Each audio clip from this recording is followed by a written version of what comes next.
Hello દોસ્તો, સ્વાગત છે તમારું હેતલ્સ કિચન વર્લ્ડમાં। તો આજે આપણે બનાવીશું સોજીનો હાંડો, જે ખાવામાં એકદમ ટેસ્ટી અને હેલ્ધી છે। જો તમને દાળ ચોખા પલાળવાનો ટાઈમ ન હોય અને એ રીતે પીસીને કરવાનો ટાઈમ ના હોય તો આ રીતે બનાવો, એ પણ બહુ જ ટેસ્ટી બને છે। અને બાળકોના લંચ બોક્સ માટે બનાવવું હોય તો પણ ઝટપટ બની જાય છે। તો ચાલો આપણે બનાવીશું સોજીનો હાંડવો। સૌથી પહેલાં આપણે એક બાઉલમાં સોજી લઈ લેશું। સોજી મેં એક વાટકો છે એ લીધો છે। હવે આપણે આની અંદર 2 ચમચી ભરીને, મોટી 2 ચમચી ભરીને મેં ચણાનો લોટ લીધો છે અને અડધી વાટકી દહીં લીધું છે। મારું દહીં ખાટું છે એટલે મેં અડધી વાટકી લીધી છે। જો તમારું દહીં મોળું હોય તો 1 વાટકી લેવાની છે।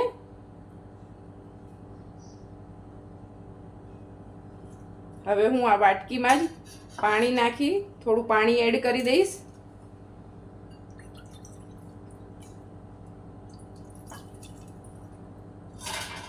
હવે સારી રીતે પહેલા મિક્સ કરી લઈશું। હું અત્યારે મીઠું નથી નાખતી, મીઠું પછી નાખીશું।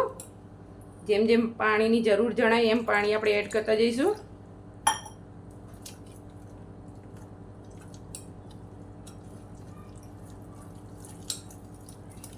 સરખી રીતે મિક્સ કરી દેવાનું છે।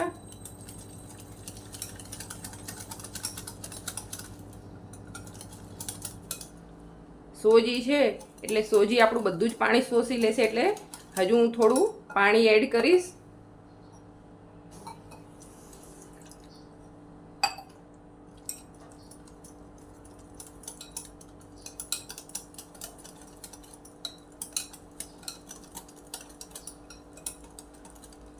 તો આપ જોઈ શકો છો આપણું બેટર તૈયાર છે। હવે આને 15 મિનિટ માટે રેસ્ટ થવા મૂકવાનું છે। તો હવે હું આને ઢાંકીને 15 મિનિટ માટે મૂકી દઈશ। આપણે જોઈ લઈશું કે આપણું બેટર એકદમ સરસ પલળી ગયું છે। તો હવે આપણે આની અંદર બધા જ વેજીટેબલ્સ એડ કરી દઈશું।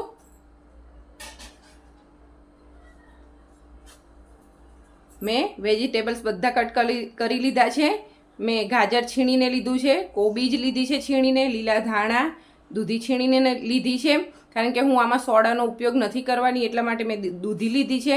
કેપ્સિકમ છે, આદુ મરચાં લસણની પેસ્ટ અને મીઠા લીમડાના પાન મેં ઝીણા કટ કરીને જ લઈ લીધા છે, અને સિંગદાણા છે ને આપણા રેગ્યુલર મસાલા। તો હવે આપણે સૌથી પહેલાં આની અંદર આદુ મરચાં લસણની પેસ્ટ એડ કરીશું, મીઠા લીમડાના પાન, સિંગદાણા, ગાજર, કોબીજ,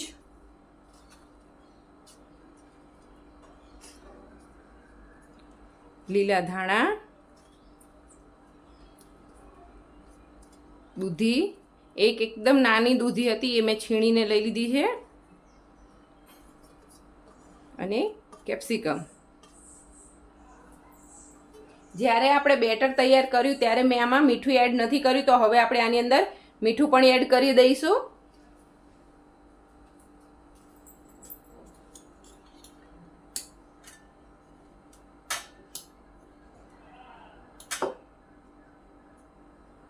એક ચમચી મીઠું એડ કરીશ,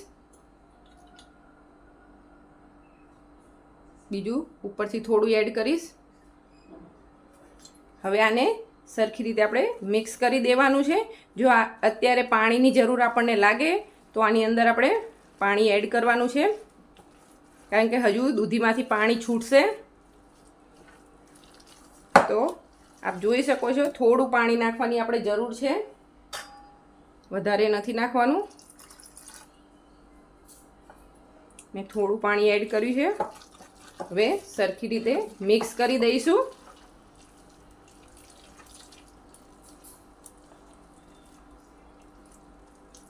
આ રીતે સરખી રીતે મિક્સ કરી દેવાનું છે।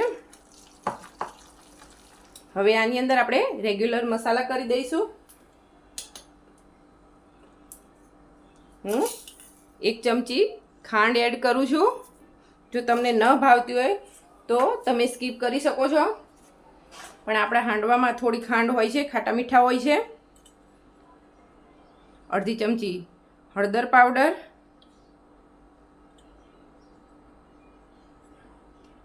1 ચમચી લાલ મરચું પાવડર અને 1 ચમચી ધાણા જીરું પાવડર.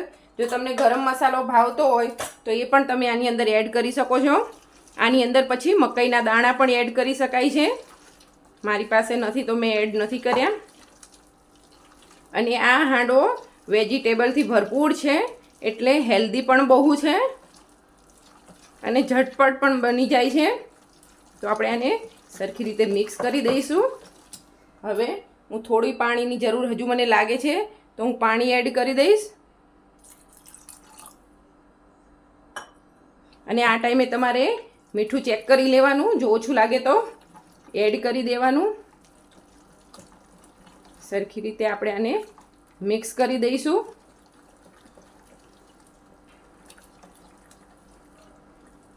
તો આપણું હાંડવા માટેનું બેટર બનીને તૈયાર છે. હવે આપણે હાંડવો ઉતારી લઈશું. તો ગેસ ઉપર મેં તવી ગરમ થવા મૂકી દીધી છે. હવે હું એમાં તેલ એડ કરીશ. આ રીતે સરખી રીતે તેલ એડ કરી દેવાનું છે. હવે આની અંદર આપણે તલ એડ કરીશું. તેલ ગરમ થાય એટલે તલ એડ કરવાના છે અને થોડી રાઈ એડ કરીશું. એને આ રીતે સરખી રીતે હલાવી દેવાનું છે. અને આપણી રાઈ ફૂટે પછી આપણે આની ઉપર બેટર નાખી દઈશું. તો આપણી રાઈ અને તલ ફૂટવા લાગ્યા છે. તો હવે હું આની ઉપર બેટર ધીરે ધીરે પાથરી દઈશ.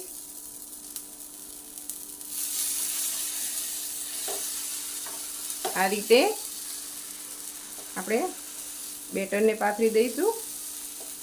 બહુ જાડું પણ નહીં અને પતલું પણ નહીં, એ રીતનું આપણે રાખવાનું છે. આ રીતે. અને આજુબાજુમાં જે તલ અને તેલ છે આપણે આ રીતે લઈ લઈશું. આ રીતે ધીરેથી. અને આને એકદમ સ્લો ગેસમાં ચડવા દેવાના છે. જો ફૂલ ગેસ રાખીશું તો નીચેથી બળી જશે અને અંદરથી કાચો રહેશે.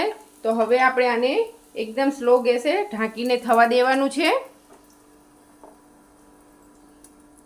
તો 1 મિનિટ પછી આપણે ચેક કરી લઈશું.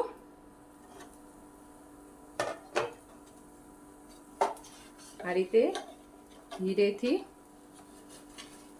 ચેક કરી લેવાનો છે આપણો.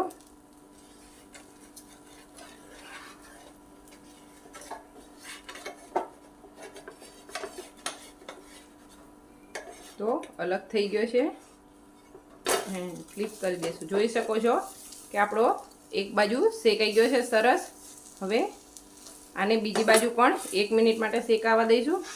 થોડું આ રીતે કરી દેવાનું એટલે અંદરથી પણ શેકાઈ જાય. તો સરસ શેકાયો છે. બીજી બાજુ શેકી લઈશું 1 મિનિટ માટે.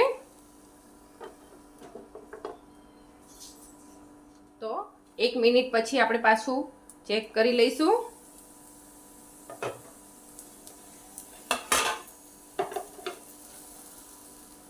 તો જોઈ શકો છો નીચેની સાઈડ પણ સરસ શેકાઈ ગયો છે. અને જો તમારે ક્રિસ્પી કરવો હોય તો વધારે ક્રિસ્પી પણ કરી શકાય છે. તો આપણો સોજીનો હાંડવો શેકાઈને એકદમ સરસ તૈયાર થઈ ગયો છે. તો હવે ગેસ બંધ કરી દઈશું અને આપણે પ્લેટની અંદર લઈ લઈશું.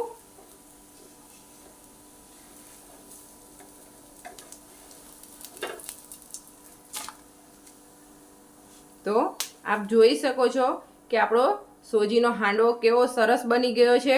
એકદમ આપણે જે દાળ ચોખાનો બનાવીએ છીએ એ રીતે જ બન્યો છે. તો હવે આપણે આને કટ કરી લઈશું. તો આપ જોઈ શકો છો કે આપણો એકદમ સરસ મજાનો સોજીનો હાંડવો બનીને તૈયાર થઈ ગયો છે. હવે હું એને કટ કરીને બતાવીશ તમને.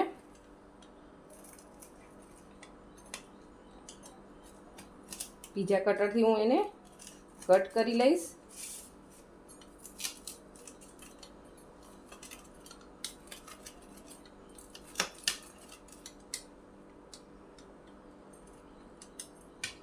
તો તમે જોઈ શકો છો કે એકદમ પતલો નથી અને જાડો પણ નથી અને ટેસ્ટી એવો સોજીનો હાંડવો બનીને તૈયાર છે. આ હેલ્ધી પણ છે, અંદર બધા જ વેજીટેબલ્સનો ઉપયોગ કર્યો છે તો હેલ્ધી પણ બહુ છે ને આપણે આની અંદર ખાવાના સોડાનો પણ ઉપયોગ નથી કર્યો. તો આ ખાવામાં પણ બહુ સારો અને ટેસ્ટી છે અને હેલ્ધી પણ છે. અને જો આ રીતનો તમે બનાવીને તમારા બાળકોને લંચ બોક્સમાં આપશો તો એમને પણ બહુ ભાવશે. તો તમે આ એક વખત જરૂરથી ટ્રાય કરજો. અને જો તમને મારી ચેનલ પસંદ આવી હોય તો લાઇક કરજો, શેર કરજો અને સબસ્ક્રાઈબ કરજો. અને બાજુમાં આવેલા બેલ આઇકનને ક્લિક કરજો, જેથી કરીને મારા આવનારા હર નવા વિડીયોનું નોટિફિકેશન તમને મળતું રહે. Thank you.